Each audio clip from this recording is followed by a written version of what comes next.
to speed up a slow iPhone, boost performance in 2024. Alright, so what you have to do firstly is go in your settings. Then once you're in your settings, you have to scroll down, notifications, sound, focus, screen time, you have to click on general right here. Then once you click on general, you have to scroll all the way down.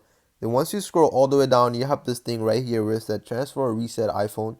You're going to have to click on reset all settings, reset all networks, and reset every single one of that. Once you do all that, you just have to go back.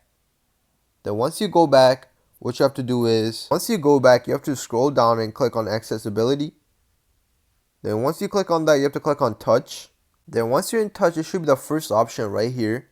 Assistive touch, just turn that on. Now you're going to have to go back to your settings. Just go back. Then once you go back, you have to click on general, shut down. Now you're going to restart your phone.